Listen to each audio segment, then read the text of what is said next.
was smoke. She said she was smelling smoke. So when I opened the oven, I didn't see nothing. It was still preheating.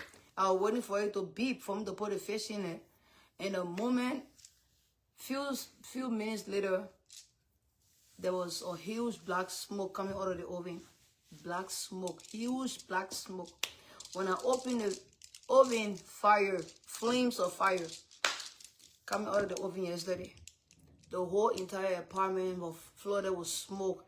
And I told Vida to just run and open the slide door and open the front door. The whole place was dark. I thought I was going to call the police because the fire it was too much. And it was so good that I ended up closing the oven so the fire don't catch anything because it's gas. It's gas stove. And I haven't used that in a long time. I don't know. There was nothing in the oven. I just don't understand how that fire came about yesterday.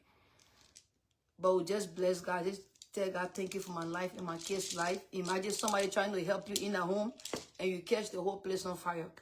But like I said, God always watch over us. It doesn't matter. Sometimes we don't see his protection. We don't see his goodness.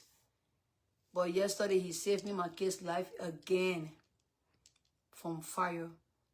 Because that was going to be very tragic and very sad.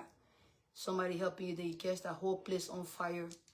Even though you don't even know how the fire started. I don't know how the fire started. I have no idea. There was nothing in the stove. I opened that stove I don't know how many times. So for flames of fire and smoke to just pour out, I have no idea. So I ended up frying the fish instead of me baking it. But the best part is we are alive. Me and my kids are alive. And today was kind of draining for me. I was very tired. Like these are one of the days that you just feel the attack. So I was super drained. I called my children father. I was telling him, I said, I don't know what to do anymore because I'm tired. I am tired. Every time I try to do something and something goes wrong. Like, I was just tired. Like, I was just tired. Like the vision that God showed me and the attacks, it was just too much for me. The whole night, I didn't sleep. I was just crying. And I sat on for you mentally. I'm telling you, that's the tough part. You think it's physical is hard, but mentally, like, how do you get your mind back? Like, how do you get your mind back? I was okay. Hold on, yesterday after the fire thingy, I was okay. I called for me and the kids to have devotion because they at that place they can come and visit me and just go back.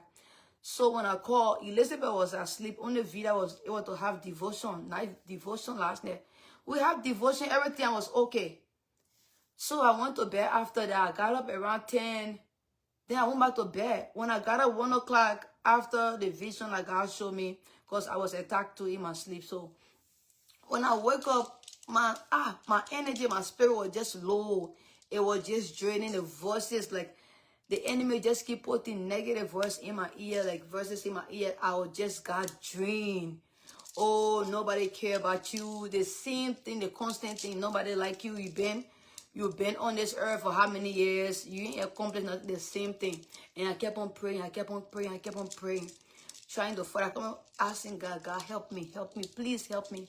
And I was just crying. Like, I said, God, if you don't help me, what am I supposed to do? You know you have. So I'm just sitting there crying, asking God for help. Then he had me pray. I pray. Jay Machi from 1 something I prayed one day. It was like 3:50. That's how long I was praying. I was just praying, just asking. I tried to watch some from preaching. But my spiritual mentor, I just tried to watch some preaching. I couldn't. I was just crying. Like the emotional drain. I was drained in the middle of the night. I was so tired. I was like, God, I'm tired. What can I do anymore? Like, I have tried. I have been so nice to everybody. I've been kind. What can I do? I'm tired. And I'm like, what more can I do? If you don't help me, how will I get help? And I just started crying. And I was just so tired. And when I called my friend Jerry and I talked to him, he was like, just keep, he said, I know you've been through too much, just keep praying. And I kept on praying, I just kept on crying. And I tried to come back and lay down because I was just tired. Then when I tried laying down, the Holy Spirit said, get up and read Psalms 24. Get up and read Psalms 24. He told me to read it 7 times. Imagine, I was attacked since midnight until this morning, around like 10. That's how much I've been battling my mind. So he said, get up and read. Because I was tired. Like, let me just sleep. Let me just sleep it off again. I'll try. Then he said, get up and read Psalms 24. Read it 7 times. And I started reading it. I was crying reading it the whole time. But I read it until I reached to the 7 times. That's how I gained my strength. That's how I gained my strength. When I read it, I felt relief. I felt relief. And I knew God came to help me. I knew I wasn't that weak like I thought.